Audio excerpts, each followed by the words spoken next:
grabación. Ujú. Y aquí vamos a ver esto. Y ahora compartir pantalla. Juan 21. Sí tenemos ahí la pantalla, ¿verdad? De Juan 21. Sí, sí se ve. Ok, Ya se mira. bueno. Entonces, si gustan, arrancamos. Vamos a encomendar este tiempo en las manos del Señor y así nos aventuramos a terminar este evangelio. Oremos. Padre, te damos gracias como siempre te lo decimos, por la oportunidad que nos das de estar estudiando tu palabra. Como dice allá en la escritura, lámpara es a nuestros pies tu palabra y lumbrera a nuestro camino. Y también como dice la otra escritura, que cuando guardamos tus dichos en nuestro corazón, esto nos ayuda para ir madurando y creciendo. Así que en mi corazón he guardado tus dichos para no pecar contra ti. Ponemos en tus manos el estudio de hoy. Dirígenos, guíanos, ayúdanos a aprender, a conocerte más y a vivir mejor para ti. En el nombre de Jesús oramos. Amén. Pues bien, llegamos al capítulo 21 de Juan, ¿verdad? Ha sido una jornada larga, al final les voy a contar el tiempo que tomamos, pero entremos al estudio. En la última semana, o sea, en el estudio anterior, vimos que Jesús se presenta nuevo a sus discípulos una semana después de resucitar, y esto se está dando en Jerusalén. Y el pasaje dice, 8 días después, sus discípulos estaban adentro otra vez y Tomás estaba con ellos. Y aunque las puertas estaban cerradas, Jesús entró, se puso en medio y dijo, paz a vosotros. Así que cuando terminamos este capítulo 20, lo que sucede ahí, o sea, los hechos que se dan son en Jerusalén. Pero ahorita que vamos a entrar al capítulo 21, nos ubica en Galilea y Juan no hace ninguna transición. Así que tenemos que acudir a otro de los evangelios, que es el de Mateo. Y si se recordarán, en el día de resurrección, relata Mateo que María Magdalena, y así dice, y la otra María, se encuentran con Jesús. Y en ese encuentro, Jesús les dijo, no teman, vayan, den las noticias a mis hermanos para que vayan a Galilea, allí me verán. Y el versículo 16 del mismo capítulo agrega, pero los 11 discípulos se fueron a Galilea, al monte donde Jesús les había mandado. Así que esta transición que vemos en Mateo nos ayuda a entender por qué de Juan 20, que están en Jerusalén, luego en Juan 21 aparecen en Galilea. Así que ya en el capítulo 21 de Juan, versículos 1 y 2, dice, después de esto lo anterior es cuando había estado con los discípulos y cuando Tomás cree. Después de esto, Jesús se manifestó otra vez a sus discípulos en el mar de Tiberias. Se manifestó de esta manera. Estaban juntos Simón Pedro, Tomás llamado el Dídimo, Natanael, que era de Caná de Galilea, los hijos de Zebedeo, esos eran Juan y Jacobo, y agrega, y otros 2 de sus discípulos. Suman entonces 7. Los otros 2 discípulos, pues se cree que posiblemente podrían haber sido Felipe, que era de la zona, y Andrés, que era el hermano de Pedro, posiblemente, ¿verdad? Pero suman 7. Ya en Galilea este evento se da en el periodo de 32 días, entre el día que Tomás creyó, o sea, 8 días después de la resurrección. Si ustedes le suman 32, pues van a ser 40, ¿verdad? Se encuentran 7 de los apóstoles a la orilla del mar de Tiberias, que era otro nombre que se le daba al mar de Galilea. No habla de los otros 4 discípulos.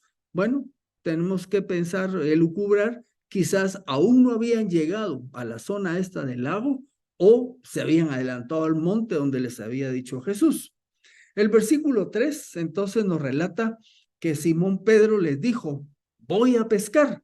Le dijeron los otros, por supuesto, vamos nosotros también contigo. Salieron y entraron en la barca, pero aquella noche, dice, no consiguieron nada, ni un solo pescadito, ni una mojarrita. Bueno, interpretación. Aquí ustedes cuando lean comentarios o algo van a encontrar algunas opiniones variadas. Por ejemplo, opción A, con el relato de este versículo que acabamos de leer, algunos dicen que Pedro decide regresar a su antiguo trabajo y como líder que era del grupo, los demás lo siguen. O sea, por eso es que se van a pescar. En pocas palabras, dicen que Pedro abandona su llamado, o sea, tira la toalla, por así decirlo, ¿verdad? Estaba oyendo a John MacArthur y él tiene esta opinión. Sin embargo, otra opinión dice que Pedro se va a pescar porque en lo que llega el Señor, él decide ir a pescar y los demás lo acompañan. Pues la mayoría eran pescadores, con la excepción de Tomás. Entonces yo volví a leer y a revisar, me fui a los otros 3 relatos de los evangelios para ver si podía encontrar una clave como para poder decir que Pedro había abandonado el llamado. No logré encontrarlo, pero pues es una de las interpretaciones que hay. Yo en lo personal me inclino un poco por la segunda, ¿verdad? De que en lo que el Señor venía, pues fueron a pescar, si estaban ahí a la orilla del lago. Ahora, algo interesante que podemos ver aquí, las tareas que se realizan sin el apoyo y presencia de Jesús no son fructíferas espiritualmente. ¿Por qué digo esto? Porque fueron a pescar y no pescaron nada. Entonces, la tarea que hicieron no tuvo fruto y deduzco yo que hacer las cosas sin el apoyo del Señor no trae fruto espiritual. Ahora, como más de alguno me podría decir, bueno, fíjate que fulano de tal, pues no anda en los caminos de Dios, pero le va bien en sus negocios. Sí, en sus negocios le puede ir bien, pero yo estoy hablando del fruto espiritual que debe tener cualquier creyente. Si el creyente no depende, no camina con el Señor, no hay fruto espiritual. Bueno, versículos 4 y 5. Al amanecer, porque estuvieron en la noche pescando, ¿verdad? Y ahí dice el relato que no pescaron nada. Al amanecer Jesús se presentó en la playa, aunque los discípulos no se daban cuenta que era Jesús. ¿Se recuerdan que esto ya lo vimos anteriormente? La misma María Magdalena en un principio no lo conoció. Cuando él se presenta con los discípulos, estaban inquietos. En otro de los evangelios creen que era algún espíritu, no lo lograban, hasta que hay un momento en que el Señor de alguna manera se da a conocer, ¿verdad? Y entonces ya lo ubican. Entonces igual está pasando acá, dice que no se dan cuenta que era Jesús. O sea, vieron a alguien ahí, pero no lo reconocían. Entonces Jesús les dijo, hijitos, ¿no tienen nada de comer? Y le contestaron, no. Bueno, como el relato de Juan es así, directo, yo me puse a pensar, ellos estaban, vamos a ver en el relato, estaban como a unos 90 metros de distancia. Entonces yo me puse aquí a ver desde donde tengo mi barranco jardín, si calculando 90 metros, ¿qué gritón tengo que pegar para que alguien me oiga? Puede ser, pero no había nadie más. O se me ocurrió que como Tomás no era pescador, tal vez lo dejaron en la orilla y le preguntó a Tomás, sea por lo que sea, preguntó si tenían algo de comer, la respuesta fue no. Recuérdense, como dice el relato, que aquella noche no consiguieron nada. Jesús llega en ese momento en que los discípulos están por retornar con las redes vacías. Todavía no lo reconocen y les lanza la pregunta de si tienen algo de comer. Ahora, obviamente cuando lo dicen que no, eso está resaltando lo inútil que fue su intento de pesca. Así que en los versículos 6 y 7, Jesús les dice, hagan algo, echen la red al lado derecho de la barca y encontrarán. Vamos a suponer que ellos habían estado tirando la red del lado izquierdo y no agarraron nada. Y Jesús les dice, tírenla del lado derecho. Así que la echaron, pues, y ya no podían sacarla de la gran cantidad de peces. Entonces aquel discípulo a quien Jesús amaba, ya hemos platicado quién era ese discípulo, pero si no, pues vamos a reforzarlo más adelante. Aquel discípulo a quien Jesús amaba dijo a Pedro, es el Señor. Cuando Simón Pedro oyó que era el Señor, dice, se ciñó el manto, porque estaba pescando con la parte interior de su ropa, se ciñe el manto, se lo había quitado, dice, y se tiró al mar. Bueno, ese extraño, pues Jesucristo en ese momento que no lo reconocían, les da instrucciones a estos pescadores expertos. Y la pregunta es, ¿y por qué le hacen caso? Si no lograban reconocer quién era y le hacen caso. Bueno, posiblemente tal vez en ese momento les vino el recuerdo de lo que les pasó allá en Lucas capítulo 5, versículos 4 y 5. Aquí lo cito. Cuando acabó de hablarles, dijo a Simón, o sea, Jesús le dijo a Simón, boga, navega mar adentro y echen sus redes para pescar. Simón le respondió y dijo, maestro, toda la noche hemos trabajado duro y no hemos pescado nada. Bueno, pero por tu palabra echaré la red. Continúa el relato. Cuando lo hicieron, atraparon una gran cantidad de peces y sus redes se rompían. Hicieron señas a sus compañeros que estaban en la otra barca para que vinieran a ayudarles. Ellos vinieron y llenaron ambas barcas de manera que se hundían. Bueno, entonces veamos que habían salido a pescar, ya regresando aquí al mar de Galilea, ¿verdad? No pescaron nada. Ahora, la misma tarea, pescar, bajo la dirección de Jesús, ahora dio resultados distintos, obviamente resultados mejores. En esa situación, Juan, ahora ya les dije quién es el discípulo a quien Jesús amaba. Juan se da cuenta que el extraño es Jesús. Le dice a Pedro, ¿y por qué se tira Pedro al agua? Porque quiere adelantarse a los barcos para llegar rápido con el Señor Jesús. Los versículos 9 al 11 nos indican que cuando bajaron a tierra, vieron brasas puestas con pescado encima y pan. Jesús les dijo, traigan los pescados que ahora han pescado. Entonces Simón Pedro subió y sacó a tierra la red llena de grandes pescados, 153 de ellos, y aunque eran tantos, la red no se rompió. Ahí en el relato de Lucas dice que la red casi se rompía, ¿verdad? Ahora sacaron 153 pescados y la red no se rompió. ¿Qué podemos ver aquí en esta situación? Dice, cuando bajaron, habían brasas y había un pescado encima y había pan. El que estaba preparando la comida era Jesús.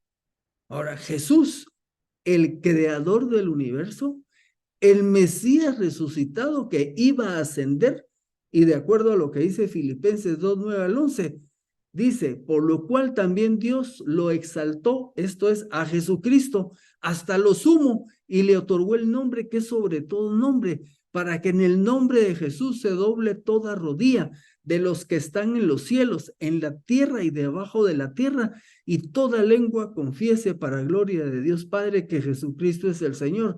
Pues este Jesucristo resucitado, que iba pronto a ascender y a tomar esa posición a la diestra del Padre, imagínense qué es lo que estaba haciendo, ¿eh? Preparando comida. Vemos a Jesús sirviéndoles, preparando el desayuno. Ahora aprendemos ahí la lección que ya él había dado allá en la cena del día jueves, cuando les lavó los pies. El verdadero líder es el que sirve, y Jesucristo esa noche les dio el ejemplo, dijo, yo soy su maestro y sin embargo les he lavado los pies, hagan ustedes lo mismo. Y ahora nuevamente, de manera vívida, con su ejemplo, les está preparando el desayuno. Y ahora él era el Cristo, el Mesías resucitado, que pronto iba a estar sobre toda lengua y nación, y toda rodilla se iba a doblegar sobre él. Bueno, entonces les pregunta, veamos el resultado que obtuvieron. Ahora sí, bajo su dirección, traigan los peces. Y el relato nos dice 153 peces. Reitero, la vida dependiente de Cristo Jesús es una vida que da resultados y principalmente resultados espirituales. Los versículos 12 y 13 nos dicen, Jesús les dijo, vengan, coman. Ninguno de los discípulos osaba preguntarle, o sea, estaban, eso no es, eso no es. No le preguntaban, tú, ¿quién eres? Ellos sabían que era el Señor, ¿verdad? pero no se atrevían a preguntar. Vino entonces Jesús y tomó el pan y les dio, y también hizo lo mismo con el pescado. Hacía unas noches, una o 2 semanas, pues había partido el pan y había compartido el vino, ahora estaba compartiendo el pez y el pan. Quizás nos trae el recordatorio de la alimentación de los 5,000, que en esa oportunidad fue pan y pez lo que comieron. Pero les voy a citar respecto a este pasaje algo interesante que el doctor Tomás Constable anota sobre lo que implica este momento donde los invita a comer y ellos aceptan y participan. Miren esto. Jesús, como anfitrión, invitó a los discípulos a comer con él.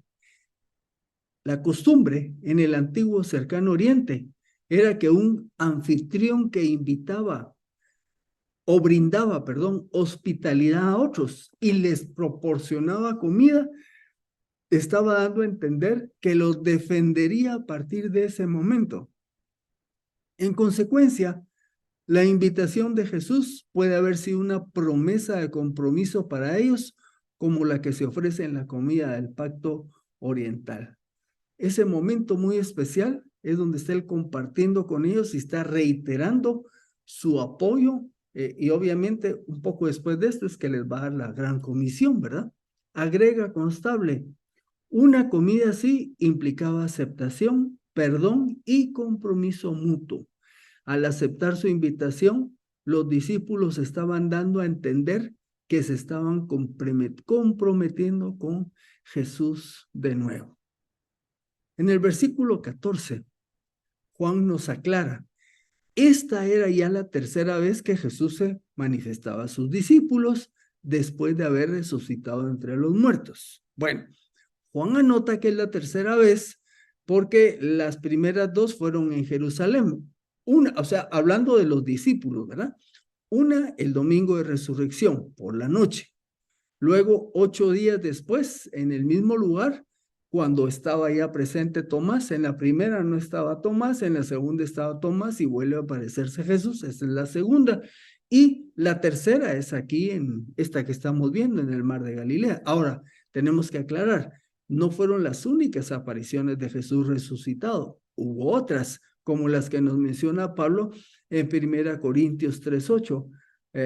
Bueno, recuérdense que en lo que ya vimos, Pablo lo vio María Magdalena, lo vieron otras mujeres, nos menciona otro de los evangelios. Aquí en 1 Corintios nos dice Pablo que se le apareció también a Pedro, luego habla de que se le apareció a su medio hermano Jacobo y que en una oportunidad se le llegó a aparecer a más de 500 personas a la vez. Y Pablo dice, y como de último, a mí, ¿verdad? O sea que lo que dice aquí Juan, 3 veces al grupo completo de discípulos y esta era la tercera ocasión. Vamos ahora a los versículos 15 y 17. Ahí les puse en azul ciertas letras para explicar por qué. Cuando hubieron comido, o sea, fíjense que están allá a la orilla de la playa, están las brasas, ¿verdad? Cuando hubieron comido, Jesús dijo a Simón, y esto lo dijo ahí junto con los otros 6 condiscípulos, ¿verdad? Entonces le dijo, Simón, hijo de Jonás, ¿me amas? Esa palabra me amas viene de la palabra griega agapao, del amor ágape, ¿verdad? ¿Me aman más que estos? Le dijo. Pedro le contesta, sí, Señor, tú sabes que te amo. Pero cuando Pedro le contesta, la palabra amor que utiliza es la palabra fileo, que es el amor que se tiene, un buen amor a un amigo, a un papá, a una mamá, ese tipo de amor. Mientras que el agape es el amor de Dios, el incondicional. El fileo es un buen amor, pero es el amor que se tiene por un buen amigo. Anoto acá, cuando le dice, Simón, ¿me amas más que estos?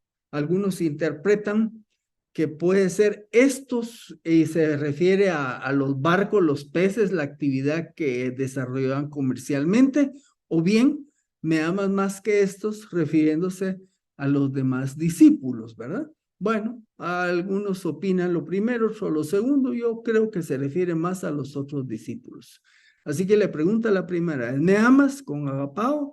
Pedro le contesta, te amo, con la palabra fileo. Jesús le dijo entonces, apacienta mis corderos. Le volvió a decir por segunda vez, Simón, hijo de Jonás, ¿me amas? Con la palabra agapao. Le contestó, sí, Señor, tú sabes que te amo, fileo. Jesús le dijo, pastorea mis ovejas. Ya va, apacienta mis corderos, pastorea mis ovejas. Aquí les presento una ampliación de los dos términos, fileo y agapao. Fileo, de filos, amistad afectuosa, propiamente demostrar un caluroso afecto en una amistad íntima que se caracteriza por una consideración y afinidad tiernas y sinceras. Agapao, propiamente preferir, amar, usado para describir el creyente que prefiere vivir a través de Cristo, es decir, adherirse o vivir conforme a su voluntad, la voluntad de Cristo, elegir sus elecciones, las de Cristo, y obedecerla mediante su poder. Agape también o agapao se refiere sobre todo a lo que Dios es, porque Dios es amor, ¿verdad?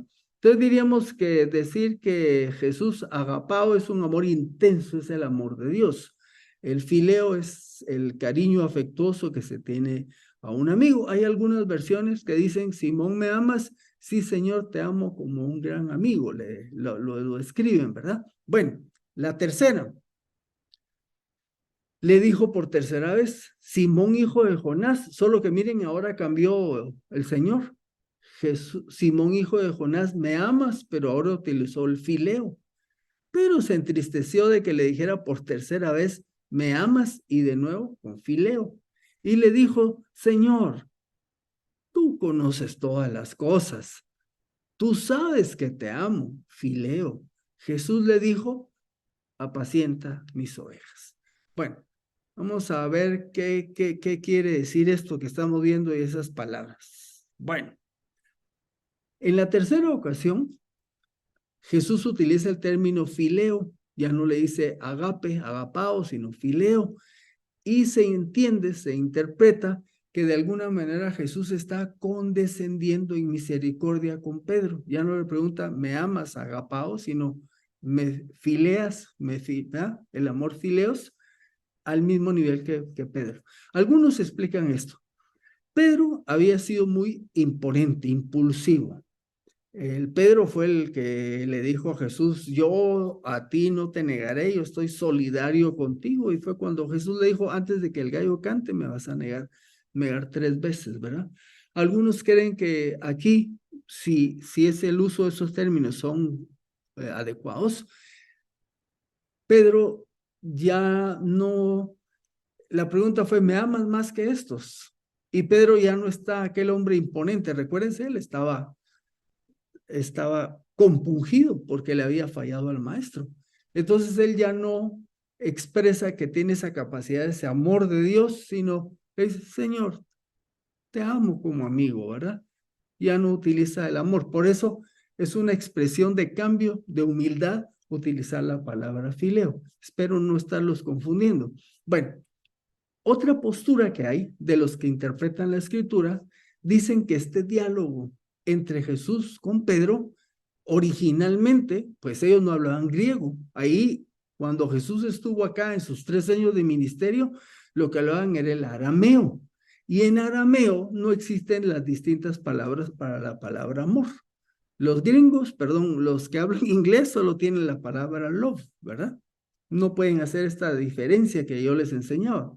Entonces algunos dicen, posiblemente Juan no estaba tratando de comunicar esa diferencia de amores. Yo les agrego hasta el final, pero por otro lado, si el Espíritu Santo inspiró a Juan a utilizar los términos, quizás el uso que acabamos de ver aquí sea válido. Sea como sea, pues el elemento más importante es que hay una relación de amor, una relación de perdón entre el Señor Jesús y Pedro. Vamos a hacer una pregunta más adelante respecto a cómo estaba Jesús. Otros ven en esta misma escena otra enseñanza. Dicen, como Pedro negó 3 veces al Señor estando alrededor de una fogata. ¿Se recuerdan que estaban allá afuera de la casa del sumo sacerdote y se estaban calentando? Y Pedro estaba ahí. Fue cuando negó al Señor. Entonces dice, así como Pedro lo negó 3 veces alrededor de una fogata, ahora estaban alrededor de la fogata donde Jesús les cocinó el pescado. Pues ahora alrededor de una fogata, Pedro 3 veces le expresa su amor al Señor Jesús. Otra enseñanza que se puede sacar. Recordemos entonces que inicialmente Jesús llamó a Pedro y a los demás a ser pescadores de hombres. Y esto básicamente es evangelismo, es compartir las buenas nuevas. Pero ahora, con esta escena, Jesús le está ampliando el ministerio a Pedro. Ahora le está diciendo, apacienta, esto es, alimenta mis corderos, pastorea mis ovejas, alimenta mis ovejas. Note algo, que las ovejas son de Cristo, no de Pedro. Las ovejas son del Señor, no de los que sirven al Señor. Así que ahora Pedro era un ganador de almas, pero también un apacentador, un pastoreador de ovejas. Este llamado es un llamado que también tenemos todos los cristianos. Tenemos el llamado de compartir nuestra fe, pero también de nutrir, cuidar, ayudar, alentar a otros hermanos en la fe, según el Señor nos va dando la oportunidad en nuestra congregación, familia o lugares donde nos desenvolvemos. Pregunto, cuando leemos esta escritura aquí en el capítulo 21, ¿ustedes miran que Jesús está molesto con sus discípulos por cómo ellos se habían comportado? Yo hasta donde vamos, no vemos que Jesús les dijo, bueno, ¿y ustedes ya se regresaron a pescar? ¿Qué pasó? No les dice nada, los llegó a servir, ¿verdad? Les dio de comer. Por otro lado, ¿cómo está la actitud de Jesús hacia Pedro? Totalmente amorosa, me explico. El que lo negó 3 veces es el que le está dando la tarea inicial pastoral, ¿verdad? Para el resto de los creyentes. Ese es el amor y el perdón del Señor Jesús, con el mismo amor y perdón que nos trata a nosotros. Pedro tuvo el privilegio de abrir la predicación del Evangelio allá en Hechos 2, cuando el Espíritu Santo vino sobre los 120 que estaban en aquel lugar alto. Ahora imagínense, después de que lo negó, cómo el Señor puede hacer de cualquier creyente un instrumento útil en sus manos. Pensemos cada uno de los que estamos aquí reunidos, el potencial que tenemos si tan solo nos ponemos en las manos del Señor. Versículos 18 y 19. De cierto te digo, le dice Jesús a Pedro, que cuando eras más joven tú te ceñías e ibas a donde querías, pero cuando seas viejo extenderás las manos y te ceñirá otro y te llevará a donde no quieres. Esto dijo señalando con qué muerte Pedro había de glorificar a Dios. Después de haber dicho esto, le dijo, sígueme. Yo le soy franco, cuando yo decía, bueno, porque sabemos por informaciones que hay de la muerte de Pedro, tenemos noticias, pero yo decía, no veo aquí en este versículo cómo se puede entender el tipo de muerte con que iba a Pedro a glorificar a Dios. Ahora, una de las consultas, de las obras que consulta es la del doctor Constable, y es interesante lo que él nos provee. Cuando Jesús predice la muerte de Pedro, el doctor Tomás Constable dice, la frase extiende tus manos, que estamos viendo en el versículo 18, era una referencia eufemística a la crucifixión. Aclaro el término, eufemismo es decir una cosa con unas palabras más suaves que lo franco que sería decirlo con otras. Les voy a poner un ejemplo de eufemismo, así muy chapín. Si dicen, colgó los tenis, es un eufemismo para decir, se murió. Vale. Entonces se dice con unas palabras un poco más suaves, ¿verdad? En este caso, nos dice Constable que extender las manos, extiende tus manos, era una manera de decir que se iba a mandar a alguien a la crucifixión en el mundo romano. Este estiramiento tenía lugar cuando los soldados romanos sujetaban los brazos del condenado al travesaño. ¿Se recuerdan que mencionamos con la muerte de Jesús que no era que cargaran la cruz entera, sino lo que cargaban era el madero horizontal? Pues ahí es donde extendían las manos en el madero horizontal de los condenados, ¿verdad? Y esto sucedía antes de que los llevaran al lugar de la crucifixión y los crucificaran. Entonces, pues según esta información, cuando Jesús le dice extenderás tus manos, le está diciendo que su muerte será por crucifixión. Claro, esto los estudiosos tienen que ir hasta esos tiempos y entender esto para entender el sentido de un pasaje como estos. Pues gracias a Dios por los hermanos que se han adelantado ayudándonos a estudiar este tipo o sacar este tipo de información. Una nota más. Uno de los creyentes del primer siglo, Clemente de Roma, allá por el año 96 de la era cristiana, escribió que Pedro murió por martirio. Ahí está la cita de su nota donde lo describe. Ahora, según la tradición de la iglesia, quizás usted ha escuchado esto, que Pedro pidió que lo crucificaran boca abajo porque se sentía indigno de sufrir como lo había hecho Jesús. Yo lo he escuchado un montón de veces. Ahora, la nota que busqué, la consulta, dice que no hay mucho apoyo que corrobore esta tradición. Pues se transmitió a través del tiempo, pero pues no hay fuentes históricas que lo confirmen. Al final, tradicionalmente, se considera que Pedro murió en Roma más o menos en el año 67 después de Cristo, ahí por el tiempo de Nerón y más o menos cerca de la época en que también Pablo murió, y de Pablo se dice que él fue degollado, ¿verdad? Bueno, versículo 21, 19b dice, después de haber dicho esto, de haberle dicho a Pedro cómo es que iba a morir, le dijo, sígueme. Así que en los siguientes versículos dice, empieza a seguirlo y Pedro se dio cuenta y vio que le seguía el discípulo a quien Jesús amaba, era Juan. Fue el mismo que se recostó sobre su pecho en la cena y le dijo, Señor, ¿quién es el que te ha de entregar? ¿Se recuerdan? Y Jesús le dijo que era el que le iba a dar el bocado. Así que al verlo Pedro le dijo a Jesús, Señor, ¿y qué de este?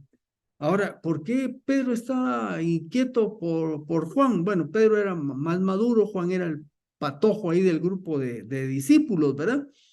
Había una relación estrecha entre Pedro y Juan. Si ustedes se recuerdan, el día que Magdalena fue a avisar que la tumba estaba vacía, Pedro era el que tenía una función de liderazgo, pero ¿con quién sale corriendo? Con Juan, ¿verdad? Vamos a ver más adelante, ya en Hechos, que cuando llegan al templo y empiezan a predicar, ¿quiénes van juntos? Pedro y Juan. Entonces, de alguna manera, pues Pedro andaba viendo por el bienestar de Juan, ¿verdad?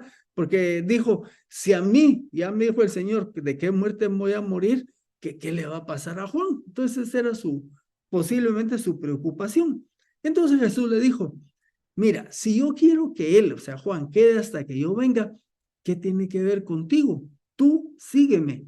Así que se difundió este dicho entre los hermanos de que aquel discípulo no había de morir, pero el mismo Juan aclara, Jesús no le dijo que no moriría, sino si yo quiero que él quede hasta que yo venga, ¿qué tiene que ver eso contigo? Entonces el mismo Juan aclara, no es que no iba a morir, solo le digo, y si quiero que quede, ¿qué? ¿Verdad? El futuro de Juan era asunto del Señor, no le incumbía a Pedro. La responsabilidad de Pedro era seguir al maestro, igual que nuestra responsabilidad, seguir al maestro. Juan, como vimos, aclara el rumor. No era de que él no iba a morir, sencillamente Jesús le dijo, eso es un asunto mío, prácticamente le dijo eso a Pedro. Bueno, llegamos entonces al final y nos dice Juan, este es el discípulo que da testimonio de estas cosas y las escribió. Y sabemos que su testimonio es verdadero, porque él fue un testigo presencial de todo lo que él está escribiendo. Hay también muchas otras cosas que hizo Jesús, que si se escribieran una por una, pienso que no cabrían ni aún en el mundo los libros que sabían escribir. Esto en el lenguaje se llama una hipérbole. Es una exageración para recalcar que habría una gran cantidad de material que se podría escribir acerca de Jesús. Si se recuerdan, cuando termine el capítulo 20, Juan dice que él ha escrito estas cosas y las señales que hizo Jesús para que crean que Jesús es el Hijo de Dios y para que creyendo tengan vida eterna en su nombre. Así que aquí termina el Evangelio, termina con una nota muy humana, porque si no hubiéramos tenido este capítulo 21, no sabemos qué había pasado con la situación de Pedro, y aquí vemos cómo Pedro fue perdonado por el Señor, fue atraído, fue restituido y habilitado para seguir el ministerio de pescar hombres y ahora de pastorear a las ovejas del Señor. Y agrego y repito, el mismo llamado que tenemos todos los cristianos de compartir el evangelio a los que están perdidos y de aquellos que van creyendo, empezar a discipularlos, a nutrirlos, a apacentarlos, a pastorearlos para que crezcan, maduren y reproduzcan lo mismo. Bueno, hermanos, llega el fin del evangelio de Juan. Un recuerdo, ahorita que terminamos, el 28 de febrero de 2022 iniciamos el estudio de este evangelio y hoy es 27 de noviembre del 2023 y llegamos al final. Agradecemos a nuestro Señor la oportunidad que nos ha dado de estudiar su palabra. Pedimos la bendición del Padre para que todos los hermanos y hermanas que participaron por medio de Zoom y los que seguían el estudio en YouTube sigan estudiando las Sagradas Escrituras hasta que el Señor regrese o nos llame a su presencia. Y para terminar esta parte, gracias por caminar juntos a través de este evangelio y buenas noches. Pasamos entonces al tiempo de compartir y solo dejo yo de la pantalla y entonces abrimos el tiempo para que todos podamos intercambiar pensamientos.